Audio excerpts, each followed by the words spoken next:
Power off.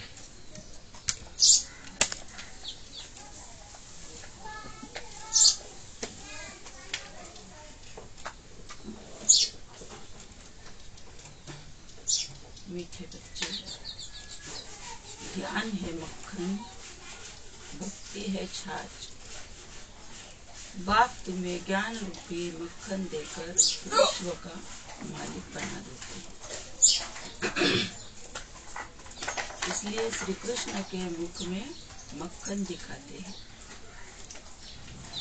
प्रश्न है, निश्चय बुद्धि की परख क्या है?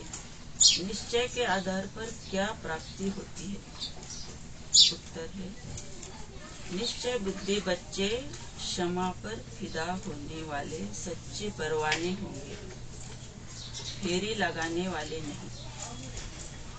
जो क्षमा पर फिदा हो जाते हैं वही राजाई में आते हैं, फेरी लगाने वाले प्रजा में चले जाते हैं। धरत परिये धर्म न छोड़िए, यह प्रतिज्ञा निश्चय बुद्धि बच्चों की है। वे सच्चे प्रीत बुद्धिबंद देह सहित देह के सब धर्मों को भूल बाप की याद में रहते हैं। गीत है, छोड़ भी दे आकाश सिंहासन, अब धरती पर आ जाए। ओम शांति। भगवान कहा जाता है निराकार परम पिता को। भगवान वाच किसने कहा? उस निराकार परम पिता परमात्मा ने। निराकार बाप निराकार आत्माओं को बैठ समझाते हैं। निराकार आत्मा इस शरीर रूपी इंद्रियों से सुनती है। आत्मा को न मेल न फीमेल कहा जाता है, उनको आत्मा ही कहा जाता है। आत्मा स्वयं इन ऑर्गन्स द्वारा सुनती है। मैं एक शरीर छोड़ दूसरा लेती हूँ। जो भी मनुष्य मात्र है वह सब ब्रदर्स है। जब निराकार परम पिता परमात्मा की संतान है तो आपस में सब भाई भाई है। जब प्रजापिता ब्रह्मा की संतान है तो भाई बहन है। यह हमेशा सबको समझाते रहो। भगवान रक्षक है, भक्तों को भक्ति का फल देने वाला है। तो बाबा कहते हैं भगवान तो मैं तो निराकार हूँ, पर इन शरीर रूपी कर्म इंद्रियों से हम भी सुनते हैं और बाबा भी ब्रह्मा बाबा का जो देह है उससे हमें सुनाते हैं। पर बाबा कहते हैं जब निराकार हम वहाँ है परम धाम में तो हम सब भाई भाई है। आत्मा भाई भाई है। पर ब्रह्मा बाबा के जब हम संतान बने हैं तो हम सब इस शरीर में है तो भाई बहन है। पर वहाँ निराकार कहते भी है ना, आत्मा पुरुष है तो हम वहाँ सब भाई भाई है। निराकारी आत्माएं हम बाबा के पास। बाबा भी हमारा पिता भी निराकार और हम भी सब आत्माएं वहाँ पर निराकार रूप में भाई भाई है। तो बाबा कहते मैं सबका रक्षक हूँ, भक्तों को भी मैं भक्ति का फल देता हूँ। बाप समझाते हैं सर्व का सद्गति दाता एक मैं हूँ। सर्व का शिक्षक बन श्रीमत देता हूँ और फिर सर्व का सद्गुरु भी हूँ। उनको कोई बाप टीचर गुरु नहीं। वही बाप प्राचीन भारत का राजयोग सिखलाने वाला है, श्री कृष्ण नहीं। तो बाबा से ऊपर कोई है नहीं। बाबा का कोई टीचर नहीं है, बाप नहीं है, गुरु नहीं है। सबसे बड़ा बड़े ते बड़ा हमारा, ऊंचे ते ऊंचा हमारा शिव बाबा है। श्री कृष्ण को बाप नहीं कह सकते, उनको दैवी गुणधारी स्वर्ग का प्रिंस कहा जाता है। पतित पावन सद्गति दाता एक को कहा जाता है। अभी सब दुखी पाप आत्मा भ्रष्टाचारी है। भारतीय सतयुग में देवी सृष्टि कर फिर वह भ्रष्टाचारी आसुरी राज्य होता है। सब कहते हैं पतित पावन आओ, आकर राम राज्य स्थापन करो। तो अब रावण राज्य है। रावण को जलाते भी है, लेकिन रावण को कोई भी विद्वान आचार्य पंडित नहीं जानते। सतयुग से त्रेता तक राम राज्य, द्वापर से कलयुग तक रावण राज्य। ब्रह्मा का दिन सो ब्रह्मा कुमार कुमारियों का दिन, ब्रह्मा की रात सो बीके की रात। अभी रात पूरी हो दिन आना है, गाया हुआ है विनाश काले विपरीत बुद्धि। तो ब्रह्मा की रात और दिन तो हम शास्त्रों में सुनते आए हैं, पर उसका हमें कुछ ये नहीं था बुद्धि में। पर अब हम जान गए कि ब्रह्मा का दिन और ब्रह्मा की रात, सतयुग त्रेता तक ब्रह्मा का दिन, द्वापर कलयुग ब्रह्मा की रात। तो अब रात पूरी होने को है, भोर है अभी, अमृत वेला जो है अभी भोर है संगमयुग, और अब दिन निकलने ही वाला है। तो विनाश काले विपरीत बुद्धि। बाप बैठ समझाते हैं कि भक्ति मार्ग में है छाछ, ज्ञान मार्ग में है मक्खन। श्री कृष्ण के मुख में मक्खन दिखलाते हैं, यानी विश्व का राज्य था। लक्ष्मी नारायण विश्व के मालिक थे। बाप ही आकर बेहद का वर्षा देते हैं, अर्थात विश्व का मालिक बनाते हैं। कहते हैं मैं विश्व का मालिक नहीं बनता हूँ। अगर मालिक बनूं तो फिर माया से हार खानी पड़े। माया से हार तुम खाते हो। तो बाबा कहते हैं कि ये कृष्ण के मुख में मक्खन दिखाते हैं, तो ये सब हाँ ब्रह्मा बाबा की हमारी यादगार है कि ये वो भी दिखाते हैं, तो उनके भी कुछ न कुछ वो हमारी यादगार से ही लेते हैं। तो बाबा कहे कि ये मुख में मक्खन तो वो तो विश्व के मालिक बनते हैं, तो उसकी यादगार में यहाँ वो मक्खन दिखाते। और फिर बाबा कहते हैं कि ये जो भक्ति मार्ग की जो सब सामग्री है ये छाछ है, और हम ज्ञान मार्ग में क्या कर रहे हैं, मक्खन हमारे मुख में रोज सवेरे मक्खन पड़ता है। अगर मालिक बनूं तो फिर माया से हार खानी पड़े। माया से हार तुम खाते हो, फिर जीत भी तुमको पानी है। यहाँ 5 विकारों में फंसे हुए हैं। अभी मैं तुमको मंदिर में रहने लायक बनाता हूँ। सतयुग बड़ा मंदिर है, उसको शिवालय कहा जाता है, शिव का स्थापन किया हुआ। अब बाप कहते हैं देह के धर्म छोड़ अपने को आत्मा समझ मुझ बाप को याद करो। तो बाबा कहते हैं देह के धर्म छोड़, तो हमको सब कुछ छोड़ देना है क्या? नहीं, और बुद्धि में रखना है कि आत्मा हम सब भाई भाई है, ब्रह्मा कुमार कुमारियाँ, हम शरीर में तो भाई बहन है, और वहाँ हम निराकार है। तो बाबा कहे कि ये देह के सब धर्म छोड़, यानी सबको आत्मा देखो और परमात्मा को निराकार रूप में याद करो। तुम बच्चों की अब बाप से प्रीत है, तुम और कोई को याद नहीं करते हो। तुमको विनाश काले प्रीत बुद्धि। तुम जानते हो कि श्री श्री 108 परम पिता परमात्मा को ही कहा जाता है। 108 की माला फेरते हैं, ऊपर में है शिव बाबा, फिर माता पिता ब्रह्मा सरस्वती।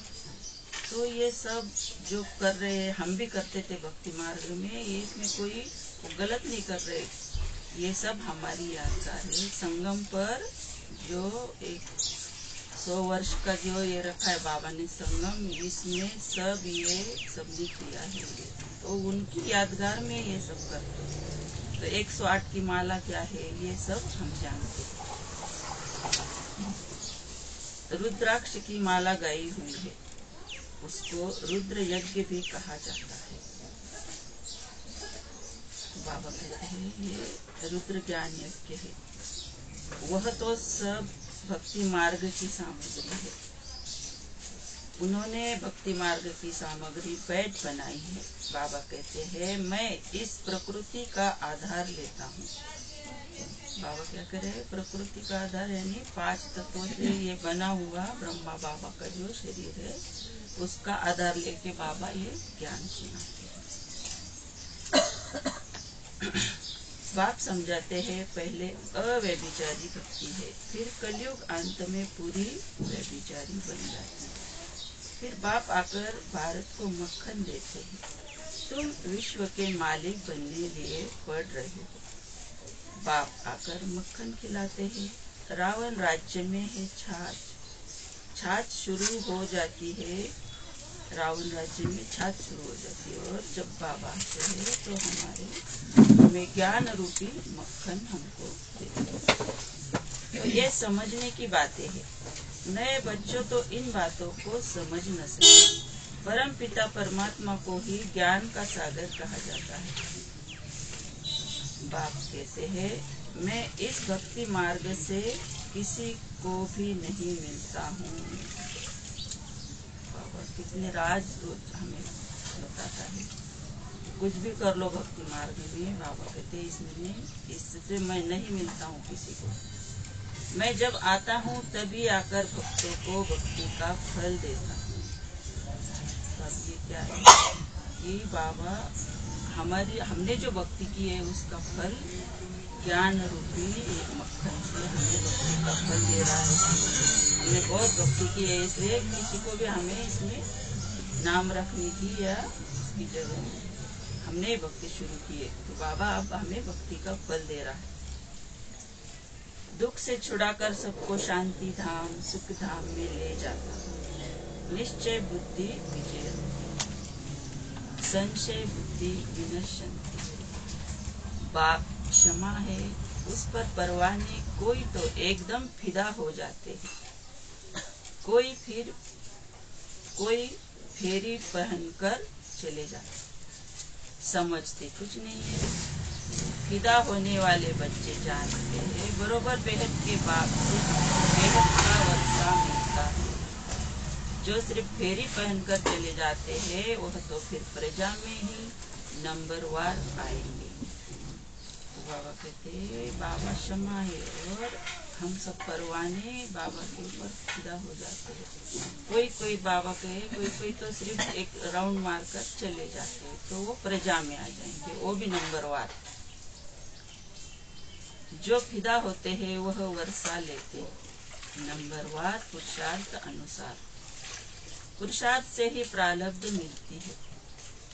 ज्ञान का सागर एक ही बाप है, फिर ज्ञान प्राय लोप हो जाता है। तुम सद्गति को पा लेते हो। सत्युग त्रेता में कोई गुरु गोसावी आदि नहीं होते। अभी सब उस बाप को याद करते हैं क्योंकि वह ओशन ऑफ नॉलेज सबकी सद्गति कर देते हैं। फिर हाहाकार बंद हो जाएगी। हाहाकार बंद हो फिर जय जयकार हो जाती है। तुम सृष्टि के आदि मध्य अंत को जानते हो। तो बाबा बहुत टाइटल हमको दे रहा है, तो सबने ये टाइटल अपने लिए लेकर रखने हैं। तुम सृष्टि के आदि मध्य अंत को जानते हो। तुम अब त्रिकालदर्शी त्रिनेत्री बनते हो। तुम रचता और रचना के आदि मध्य अंत की सारी नॉलेज मिल रही है। तो बाबा हमें टाइटल दे रहा है कि तुम त्रिकालदर्शी हो, त्रिनेत्री हो, रचता और रचना को हम जानते हैं। तो ये सब सोमान बाबा हमें दे रहा है। एक एक सोमान हमें लेकर इसको अपनी बुद्धि रूपी डिब्बी में रखना है।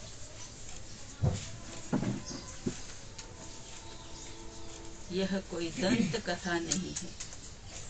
बाबा कह रहे कि ये नॉलेज है, पढ़ाई है, ये सब सत्य कथाएं है, ये कोई दंत कथा नहीं है। गीता है भगवान की गाई हुई, परंतु श्री कृष्ण का नाम डाल खंडन कर दिया है। तुम बच्चों को अब सबका कल्याण करना है।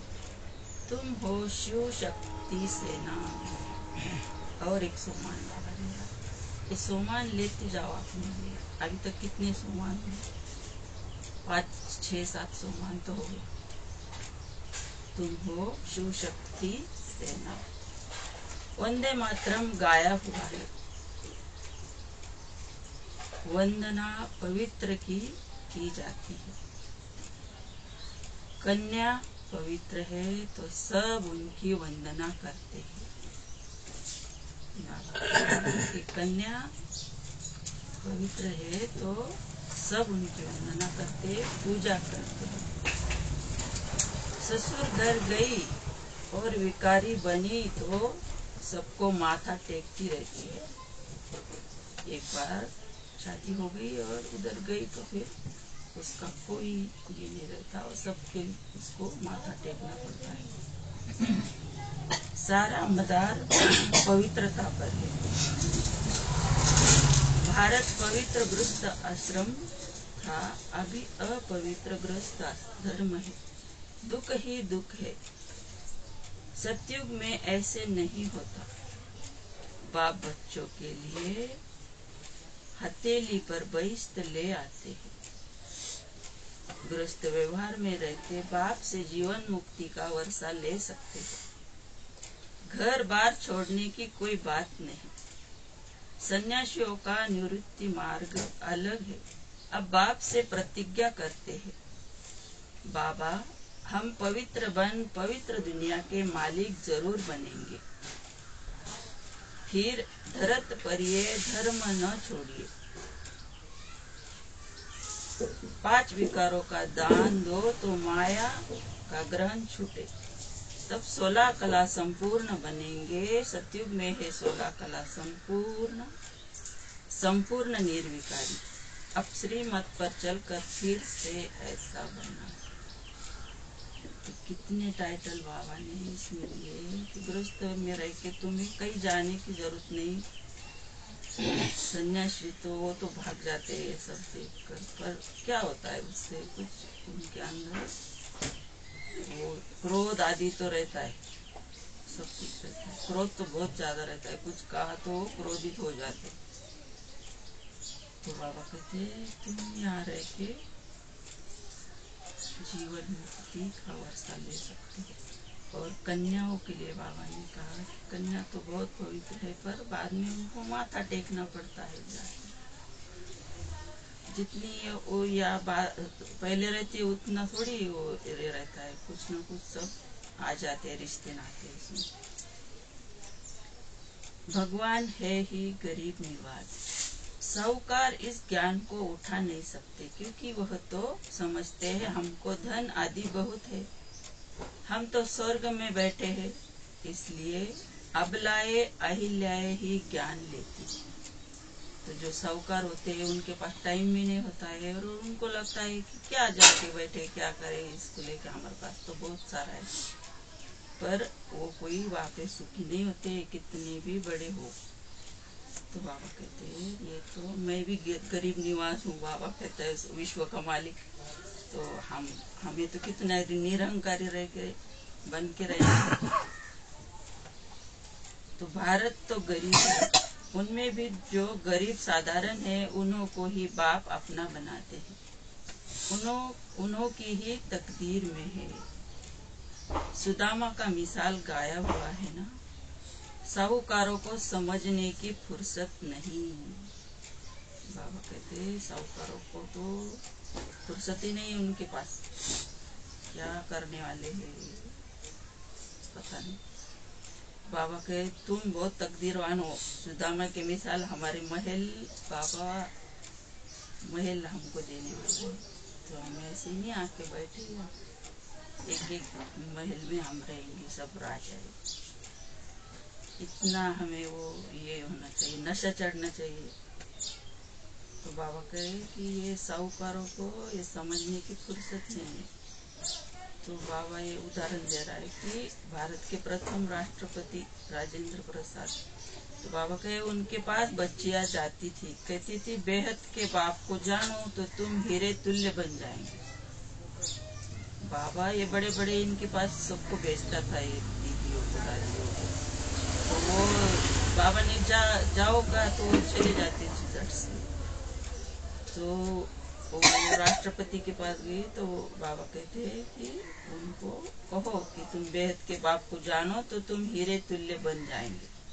7 रोज का कोर्स करो। तो कहता था हाँ बात तो बहुत अच्छी है। तो जो जाती थी दीदियाँ उनको वो कहते थे हाँ तुम तो बहुत अच्छा कह रही हो, बात तो बहुत अच्छी है, रिटायर होने के बाद कोर्स उठाऊंगा। तो राष्ट्रपति कह रहे उनको कि अभी तो मैं नहीं, अभी फुर्सत नहीं है, मैं रिटायर होने के बाद 7 दिन का कोर्स करूंगा। रिटायर हुआ तो बोले बीमार हूँ के बाद में, और वो जाते रहती थी। बाबा कहते थे जाओ जाओ सबके पास जाओ, नेहरू जी के पास जाओ, उसके पास जाओ। वो जो थे अंग्रेज वो उनके पास भी उनको सबको भेजते थे बाबा। यह तो वो कहते थे कि मैं अभी नहीं, अभी तो मैं बीमार हूँ। बड़े बड़े आदमियों को फुर्सत नहीं है, पहले जब 7 रोज का कोर्स पूरा करे तब नारायणी नशा चढ़ेगी, ऐसे थोड़ी रंग चढ़ेगा। 7 रोज के बाद पता चलता है यह लायक है व नहीं है। लायक होगा तो फिर पढ़ने के लिए पुरुषार्थ में लग जाएगा। जब तक भट्टी में पक्का रंग नहीं लगा है तब तक बाहर जाने से रंग ही उड़ जाता है, इसलिए पहले पक्का रंग चढ़ाना है। तो हमें सबको बताते रहना है कब कौन कैसे आ जाएगा, उसको कैसे रंग चढ़ जाएगा ये हमें पता नहीं है, पर हमें सबको ऐसे देखना है कि ये बाबा का बच्चा है, ये एक दिन आ ही जाएगा। अच्छा, मीठे मीठे शिकिल दे बच्चों प्रति माता पिता बाप दादा का याद प्यार और गुड मॉर्निंग। रूहानी बाप की रूहानी बच्चों को नमस्ते। हम रूहानी बच्चों की रूहानी बाप दादा को याद प्यार गुड मॉर्निंग नमस्ते। वाह वाह वाह, शुक्रिया। धारणा के लिए शिव शक्ति बन विश्व कल्याण करना है। पवित्रता के आधार पर कौड़ी तुल्य मनुष्यों को हीरे तुल्य बनाना है। श्रीमत पर विकारों का दान दे संपूर्ण निर्विकारी 16 कला संपूर्ण बनना है। क्षमा पर फिदा होने वाला परवाना बनना है। वरदान है परिस्थितियों को साइड सीन समझ पार करने वाले स्मृति स्वरूप समर्थ आत्मा। स्मृति स्वरूप आत्मा समर्थ होने के कारण परिस्थितियों को खेल समझती है। भल कितनी भी बड़ी परिस्थिति हो, लेकिन समर्थ आत्मा के लिए मंजिल पर पहुंचने के लिए यह सब रास्ते के साइड सीन से। लोग तो खर्चा करके भी साइड सीन देखने जाते हैं, तो स्मृति स्वरूप समर्थ आत्मा के लिए परिस्थिति कहो, पेपर कहो, विघ्न कहो, सब साइड सीन है। और स्मृति में है कि यह मंजिल के साइड सीन अनगिनत बार पार की है, नथिंग न्यू। तो जो भी हमारे पेपर कहो, विघ्न कहो, जो भी कुछ परिस्थिति आती है, तो बाबा कहे इनको साइड सीन देखो। जैसे हम गाड़ी में जाते हैं तो रास्ते में साइड सीन होते हैं, तो हम आगे आगे मंजिल की ओर जाते हैं, तो हम रुक नहीं जाते, कुछ भी दिखा तो वहाँ रुकते नहीं आते। तो वैसे बाबा कहे ये पेपर विघ्न सब तुम्हारे रास्ते के साइड सीन। तो बाबा कहे ये है मंजिल पर हमें जाना है, और बाबा आगे कहते हैं कि हर बार कहो कि नथिंग न्यू, ये हमने अनगिनत बार पार किए हैं, तो इसमें नया कुछ भी नहीं है। बहुत बार हमने हजारों बार लाखों बार ये सब जो कुछ हो रहा है ये ऐसे ही। स्लोगन है दूसरों की करेक्शन करने के बजाय बाप से कनेक्शन जोड़ लो तो वरदानों की अनुभूति होती रहेगी। तो दूसरों को हमें करेक्शन नहीं करना है। बाबा कहे ये ऐसा वैसा, ऐसा करता है, वैसा करता है, नहीं। बाप से कनेक्शन जोड़ लो तो वरदानों की, जो बाबा रोज वरदान देते हैं उसकी अनुभूति हमें होती रहेगी। मातेश्वरी जी के महामंत्र। सिर्फ ओम के शब्द के उच्चारण से कोई फायदा नहीं। ओम रटो माना ओम जपो। जिस समय हम ओम शब्द कहते हैं तो ओम कहने का मतलब यह नहीं कि ओम शब्द का उच्चारण करना है। सिर्फ ओम कहने से कोई जीवन में फायदा नहीं। तो मम्मा कह रही है कि सिर्फ ओम ओम ओम ओम नमः शिवाय, ओम नमः शिवाय माला जपते हैं तो उससे कोई फायदा नहीं है। कितने भी रटते रहो तुम तो कोई मतलब नहीं है, मम्मा कह रही है। परंतु ओम के अर्थ स्वरूप में स्थित होना, उस ओम के अर्थ को जानने से मनुष्य को वो शांति प्राप्त होती है। अब मनुष्य चाहते तो अवश्य है कि हमें शांति प्राप्त हो, तो वो जो ओम ओम करते हैं, ओम नमः शिवाय करते हैं, राम राम करते हैं, तो मम्मा कहती कि वो भी चाहते हैं कि इससे शांति मिल जाए। माला जपने से सब चाहते तो है ना, वो किसके लिए कर रहे वो सब ये सब। पर मम्मा कहती है इससे कोई फायदा होने वाला नहीं है, शांति नहीं मिलने वाली है। तो मम्मा कह रही है कि उस शांति स्थापन के लिए तो शांति ओम शांति जब हम कहते हैं तो हम आत्मिक स्वरूप में स्थित हो जाते हैं, शांत हो जाते हैं। तो मम्मा कह रही है इससे कोई फायदा नहीं, कितने भी रटते रहो। अब मनुष्य चाहते हैं कि हमें शांति प्राप्त हो, उस शांति स्थापन के लिए बहुत सम्मेलन करते हैं, परंतु रिजल्ट ऐसी ही दिखाई दे रही है जो और ही अशांति दुख का कारण बनता जा रहा है। क्योंकि मुख्य कारण है ही मनुष्य आत्मा ने जब तक 5 विकारों को नष्ट नहीं किया है तब तक दुनिया पर शांति कदाचित हो नहीं सकती। तो मम्मा कह रही है कि ओम ओम करने से कुछ नहीं होगा। सम्मेलन भी करते हैं, बहुत कुछ करते हैं, अभी तो कितना कुछ निकला है ये सब इसके लिए। तो जब तक 5 विकारों को नहीं छोड़ते, उसको 5 विकार क्या है जब तक वो नहीं पहचानते तो शांति हो नहीं सकती। तो पहले हर एक मनुष्य को अपने 5 विकारों को वश करना है और अपनी आत्मा की डोर परमात्मा के साथ जोड़नी है, तब ही शांति स्थापन होगी। तो मनुष्य अपने आप से पूछे, मैंने अपने 5 विकारों को नष्ट किया है, उन्हों को जीतने का प्रयत्न किया है। अगर कोई पूछे तो हम अपने 5 विकारों को वश कैसे करें, तो उन्हों को यह तरीका बताया जाता है कि पहले उन्हों को ज्ञान और योग का वास धूप लगाओ, और साथ में परमपिता परमात्मा के महावाक्य है कि मेरे साथ बुद्धि योग लगाए, मेरे बल को लेकर मुझ सर्वशक्तिवान प्रभु को याद करने से विकार हटते रहेंगे।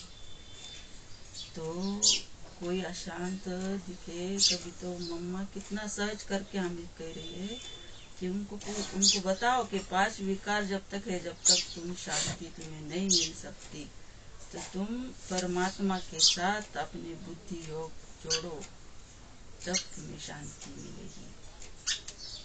तो ये सब बात, ये जो मम्मा ने भी कहा है, तो ये सब हमें दूसरों के ये पूरा सहज करके बताया है कि कैसे उनको बताओ को ओम रटने से कुछ नहीं होगा, तो सर्वशक्तिमान प्रभु को याद करने से तुम्हें शांति मिलेगी। तो सब हमें भी धारण करना है और जब समय मिले दूसरों को भी बताना चाहिए। अब इतनी चाहिए साधना। तो मम्मा कही कि इतनी साधना हमारे अंदर चाहिए जो हम दूसरों को भी शांति में ले जाए। जो खुद परमात्मा आकर हमें सिखाता है, तो हमें भी दूसरों को ये बताना चाहिए। तो उनको कहना चाहिए कि हम परमात्मा से शांति ले रहे हैं।